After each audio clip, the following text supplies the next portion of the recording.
Welcome to today's Tourism Virtual Summit. So we're talking about the Nigerian Virtual Tourism Summits. And today we have no other than my girl, Funmi Oyatogun. Come on, girl. Hi, Nana. Hi, sweetheart. How are you? I'm good. How are you? I did campaign. So today, I would like you to introduce yourself.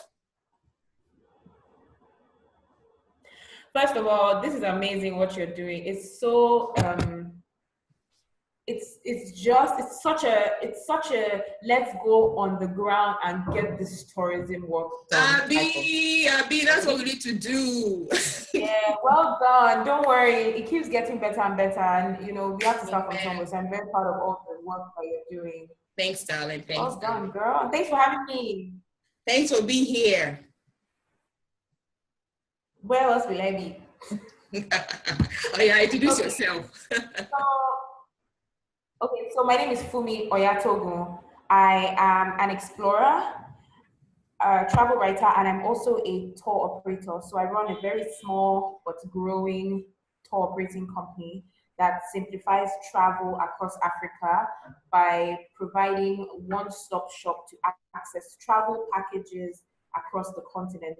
So instead of dealing with all the different elements that go into travel, you can go to our platform, which is going to launch in 3 weeks. I'm so excited. And you can book, with the click of one button, you can book from departure all the way back to arrival.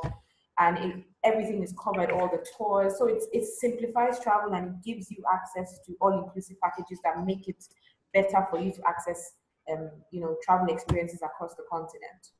Awesome. Awesome. I mean, that's why I work with you, because you are so cool. So let's go straight to the questions. Now, so the first question is, I know that you're into budget travel. You believe in making your packages affordable for people. So that's a term called budget travel. Please, can you tell us more about what budget travel is all about? It's interesting because we never set out to call ourselves a budget travel company, but because we focused on making travel accessible and affordable to the young people of Nigeria and Africa, the middle class, the emerging middle class, people have naturally tagged us that. But in general, I like to say affordable over budget, because budget kind of makes it seem as if we're sacrificing quality for cost, which we're not doing. Instead, we are trying to maximize the value that you can get for a substantial cost, or for a cost that is not, bank breaking. So we're all about, you don't have to pay lots of money in order to travel, in order to explore, in order to meet your travel goals. All you have to do is pay what it is worth. And then we do a lot, because we have such bulk bookings, and we book with our vendors several times a year. We're sending hundreds and thousands of travelers each year. We're able to secure deals that you can't get if you go on your own. So we're able to secure the deals and bring the cost of each travel package down. So if the accommodation is brought down, transport is brought down, food is brought down, tours are brought down, the overall package cost becomes much more accessible for people who thought that they could never travel Africa. And then we're able to, to sell it to a wide range of people. So that's what we do in terms of affordability. Okay, awesome. That's nice, because one thing that scares people about traveling is, I say, it's expensive to travel. But if they can find something that's affordable, why not? They can save towards it, and at least be able to say, okay, I want to travel, and it's affordable for me. So that's really awesome what you guys are doing. So can you kindly share like five travel budget hackings? Like what someone can gain from doing travel budget? 5 hacks.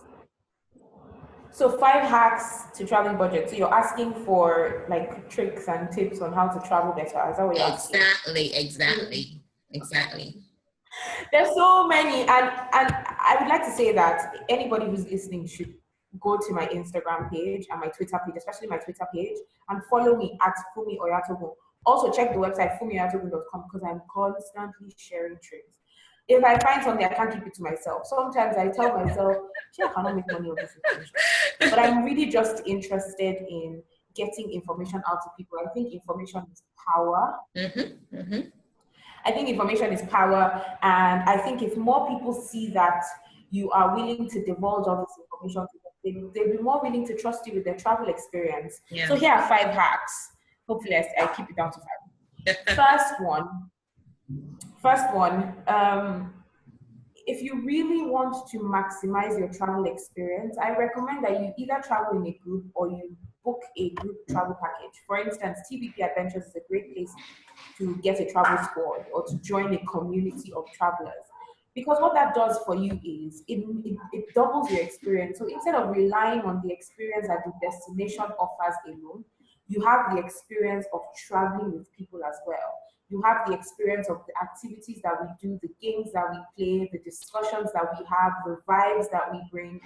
So traveling in a travel community definitely amplifies the travel experience. Destinations are great, and you can have wow experiences at destinations alone. But when you travel in a group or when you book a tour package with us and we're bringing, 20 other wild travelers who are just so excited to see the world and enthusiastic about travel, trust me, it doubles the experience that you could have gotten on your own.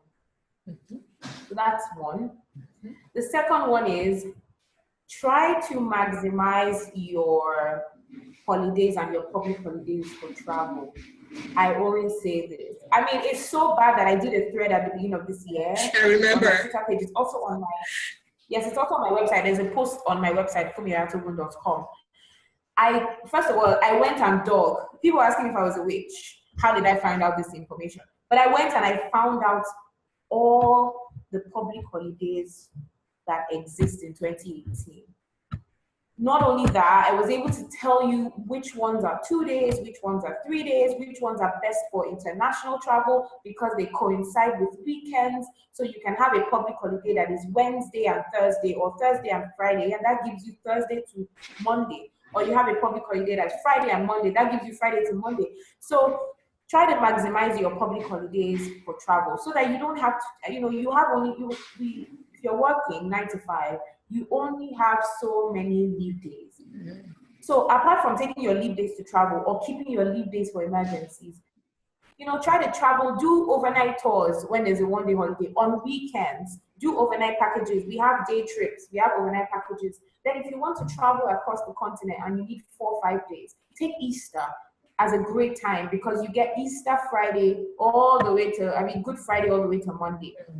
And if you can take Thursday before out of your leave days. That's just 1 day you're taking out of work time and you get a 5-day holiday. So try to maximize all the different holidays and free time that you have so that you don't have to take all of your leave times for travel. Third one. Try to play around with your travel departure dates. So many people know that, they want to travel for Christmas, they want to travel for Easter, and these times are great. These are great times to travel because you get, holiday times. But what if you have spare time or you have a leave or you have time and you don't know what to do? Try to travel when the rest of the world isn't traveling because ticket costs are low off peak. Accommodation is low off peak. You can even haggle tour prices off peak because if they're not getting as many people, they're willing to get anybody at all. So it's cheaper to travel off peak during off peak times versus during peak times. Peak times are still great, but if you're really trying to save money, consider changing the date when you travel, and then in that case, you're able to bring down your costs. Another hack, which is one of my favorite hacks of all time. Consider other options that are not hotels when you travel. Hotels are great, and some hotels just blow your mind away. Or some hotels are just a bed and an enclosed room for you to sleep with a place to shower and brush your teeth in the morning. Nothing spectacular about them. So for those kinds of situations, consider staying in an apartment. Consider booking an Airbnb. Consider booking on booking.com. Consider a family homestay. Consider booking out a villa with your friends. First of all, you save money because Airbnb and other accommodation booking options, other alternatives to hotels, offer you a range. So if you want something that you just book one room in somebody's house and they're still in that house, it's cheap for you. Or you want to book out somebody's house and you and your friends pay the cost, it's cheap for you. Or you want to book out a fancy luxury villa that you're never going to find as a hotel, it's good for you. You can book for, for short stays. That's the good thing about these things, is you can book whenever you're ready. So these things, they don't just offer you a wide variety for your cost options. They also give you access to locals who give you the best treats in town. So if you're staying in somebody's house, that person is probably going to have a map for you. That person is probably going to leave some tips for you to explore their city. You're going to be in contact with that person before you get to their house, and that person is going to be able to, you can ask that person questions. What are the best nightclubs in town? What's the best street food in town? Where can I get the best so and so? That's an experience you can't really get in a hotel, and these people are going to tell you the way a local will get it, right? So you save money, you gain experience, you live how other people live locally, and you might even have access to cook your own food so that you can save money on eating, in expensive restaurants in the day. So consider staying in alternative accommodations. Okay. Is this number 3 or number 4? You're going to number 5 now. I'm going to number 5. All right, so the 5th one, when you travel, speak to a taxi driver. Now, this doesn't apply to every country. We're still trying to make it work for Nigeria. But when I say taxi driver, I mean a taxi driver here is standing in for local people. Taxi drivers know things about cities that nobody else knows. A taxi driver, it's only because they're taxi drivers, right? So they know the undercover streets. They know where there's no traffic at this time. They know all these things. They'll tell you, madam, that place you saw on Google, there's a place that's cheaper, that has better quality, roasted fish or suya or yamachoma or whatever it is. So try to get off the touristy route, right? It's great to do the things that are popular in town, but try to go into town and speak to the locals. If it's a language that you cannot speak, pick the one that you can speak. Speak it in a broken way. Demonstrate with your arms. Write things down. Draw pictures. Get involved in the place that you're going. You don't want to go to a place and try to replicate the life that you're living where you live, or else you might as well just have stayed where you live. Sure, that's something that is I think is very important for people to try to travel with their minds open. I know you don't eat, I know amala is your favorite food, but when you go to another country, just try their own food. If you don't like it, don't eat it again. But try, instead of spending your entire holiday looking for amala, when you could have just gone to Ibadan. So that really helps. And then I promise you that when you go into town, you're going to meet people that you never expected to meet. You're going to get experiences. You're probably going to find a friend to visit in another country, right? Sure. So you're probably going to find somebody who lives somewhere else who can tell you better about their own country. You guys can. I remember one time I went to Sweden and I was traveling solo. And that Swedish trip, the stories I have, because I stayed in somebody's house, I stayed in a hostel and I stayed in a hotel in one trip. And one time I met these 2 Canadians living in Australia and this Ugandan. The 4 of us, we went, we had a free day and we said, what are we going to do? We hopped on a boat, went on a cruise and started hopping between Swedish islands. And I promise you that was one of the most fantastic experiences that I've ever had. And we were able. I'm still in touch with them till now, and I know who to ask questions if I need questions about. If I need to know things about Uganda or Canada or Australia, and we just had an amazing time because we didn't have a plan. So we would just be walking on the island, and whatever we see to eat, and then we hop on another boat and go to another island. So this is how to explore the world in my own experience. And I hope that those 5 hacks at least there's so many hacks, but hey, 5. I know, that's why I say she do 5, because I know you have like hundreds. I've been following your threads on your website. You have so many hacks. So that's why I said 5. Thank you. All right, so You're welcome. recently you did a map. Now this your map, it went viral. The map was it showed the easiest to the most difficult countries in Africa that Nigerians can go to.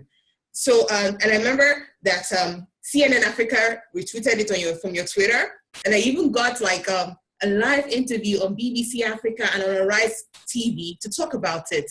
Please tell us more about this, your map, and also other maps you've done, because I know you've done some other maps. So tell us about it. Okay, so let me just say that I love maps, and whether or not these maps blew up, I was going to do maps because I have a geography background, and it influences the way I see the world. I'm always trying to tell stories about people and place and how they affect each other. And as a geographer, maps are like the simplest tool that are accessible to me, right? So while it sounds fascinating to everybody, to me, it's just a map. But it's a visual representation of something that would have taken words and words to explain. Yes, exactly. That's very true. So, yeah, so it's basically a condensed way of, it's like pick information and keep it moving, right? You can look and you can read a color. So you don't even have to read that map to know. You don't have to spend more than 10 seconds on that map. You can just look and say, this is green, so I'll go to green. This is orange, okay, so I'll go to orange. So what happened was I had so many stories to tell from the places that I've been, and there are 54 countries in Africa. And I know that Nigerians, we have our issues traveling because of our blessed passport.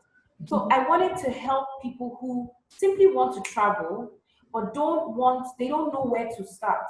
I decided, you know what, there are many ways we can do this. We can say, here are the adventure countries, here are the islands, here are the beach countries, or we can say, here are the countries that are simplest for you to go to. If you don't have any time, energy, you don't have too much money, you just want to go somewhere, start with these countries because it's going to take out draw the amount of blood and sweat from you. And people want ease, right? People want information that will simplify their lives. That's why I did the map.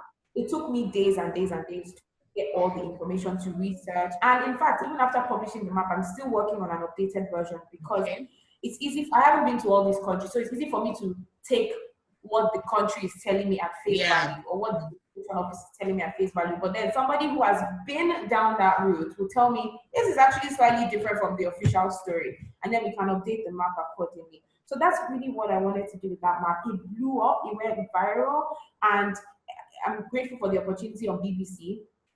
But I'm still making more maps, right? So I did another map that shows transportation names of transport buses. I like that one. Yeah, and I'm working on another map, which is I'm probably going to launch it on Monday. I'm not sure. Yeah, so that map is going to, kind of show us more, tell us more about the languages and just the amazing diversity of languages that are occur across the continent. It's me just telling the same stories that I write on my blog, but in a visually colorful and exciting way. Yeah. So what did you I'm looking for the word to do the map for the easiest to the hardest places? What did you use to get all criteria? What criteria did you use? Yeah.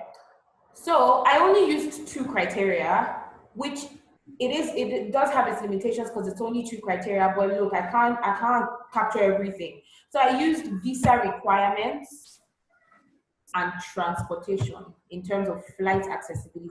For the countries that bordered us, I also considered road accessibility. So if a country is visa free, that country gets a high score for visa requirements. If that country is visa on arrival, it gets a high score. If it is e-visa, it gets a medium score because it still requires an application process, even though you're most likely to get it, but it's not guaranteed.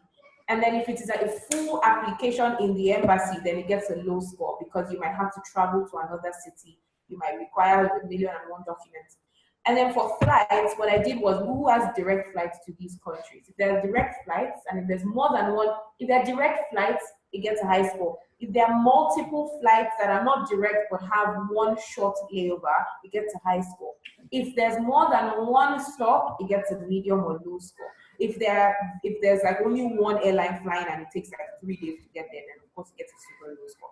So those are some of the things that we considered. I know some people wanted us to consider crime, consider whether they like Nigerians or not, whether they these are things that are very difficult to measure. Yeah, that's true. Somebody told me that Kenya shouldn't be green because Kenyans hate Nigerians. And I've been to Kenya maybe 12 times and I've never had a bad experience. In fact, I think Kenya is your second home.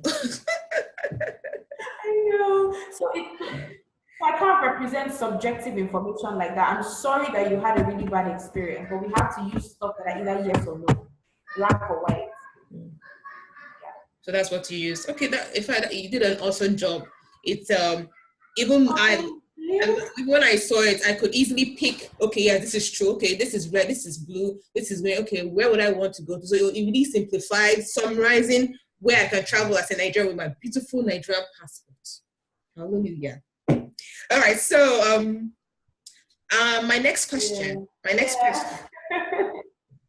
So my next question is this: you are known as the most adventurous woman in Nigeria. Woo, woo, woo, woo, woo. And through your TVP Adventures company, you package easy, fun adventure packages, which are a bit affordable, like you said. So please, can you tell us more of these, your adventurous affordable packages?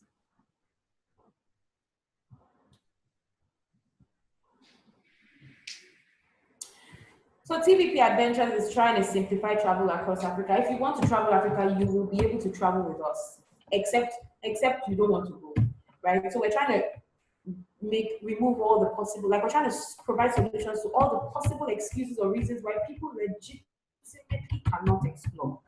So I'm an adventurous person, right? I'll swing off anything, I'll jump off anything, I'll climb anything, as long as it's safe and it's respectful of nature. Of nature's boundaries, right? So I believe in a healthy respect for nature. Don't swing off a waterfall. You're stupid. You will die. So the way that we package tours as a geographer, it's really a very immersive experience, right? So the way the spirit of TVP Adventures kind of flows from the spirit of my personal adventures, because I want people to be able to explore culture when they go. I want them to be able to do the touristy things and see the touristy sites. But I want them to explore nature, explore communities, get a thrill, adrenaline junkies. I want them to have a great time. I want people to be able to tick off their bucket list. There has to be a wow factor everywhere we go.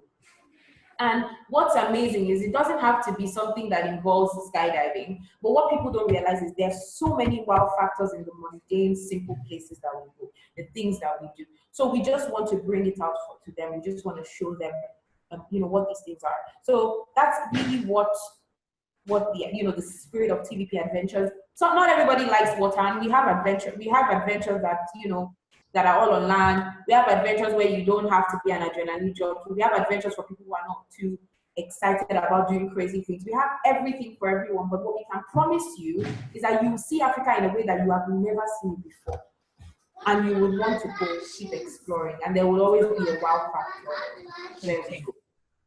That's really nice. Can you tell us more about your December package last year, the Kenyan and Uganda package last year? I mean, I was actually so envious when I was seeing people do so many awesome things. Can you tell us more about that, your package?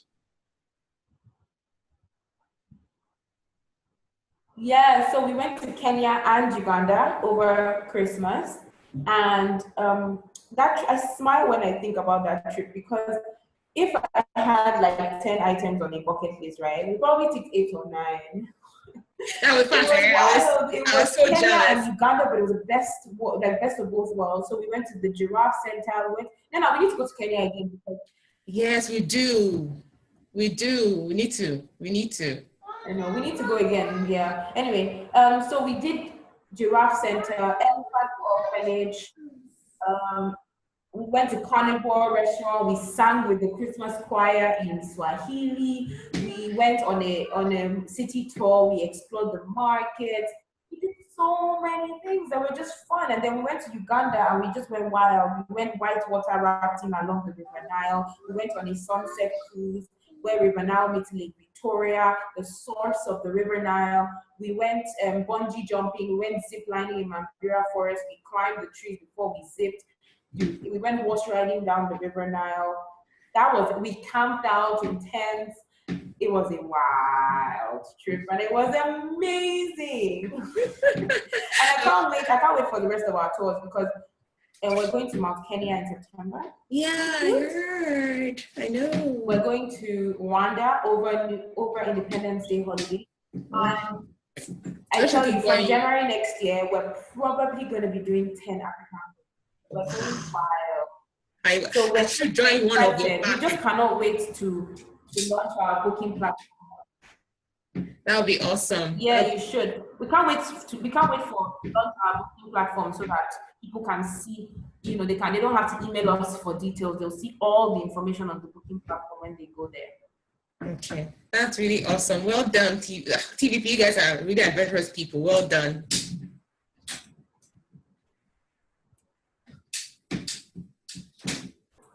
All right. Oh, awesome. In fact, I need to follow you guys for your next tour. I don't know which one I'm going to pick, but I need to because I enjoyed our Zimbabwe trip. It was awesome. All the adrenaline that we did.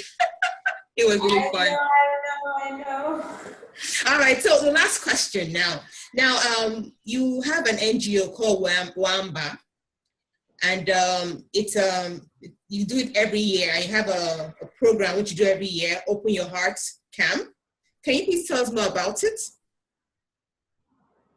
Yeah, so Wahamba is my little baby. It's actually one of the first major projects that I ever embarked on because I registered Wahamba, I think, in 2014, I think. So Wahamba is really just my outlet to give back to the world. Using the things that I'm most passionate about to give back to the people that I'm most passionate about. So the things that I'm most passionate about are exploration, education, nature learning, and in very immersive practical learning activities. The people that I'm most passionate about are vulnerable teenagers who, they're not going to get the scholarship, teenagers who are not going to make it to the radar. So these are the people, I'm trying to combine these two things and make a little change and try to make some people's lives better. And you're supporting, which is amazing. So there's a really solid team around, like it's all of us figuring this thing out together. And the point of Open Your Heart Camp is to give vulnerable or underserved teenage populations a learning experience in a day that would change their lives or change the way they live their lives. So one day cannot really do too much, but if one day can put people on the right path. So a lot of these teenagers are from economically disadvantaged families. They don't go to good schools. Some of them don't go to schools at all. This year, we're focusing on majorly on autistic teenagers. So these are teenagers who are dealing with autism. They don't have access to educational facilities that are tailored to special needs. They don't have resources to live with this condition and live to their fullest potential.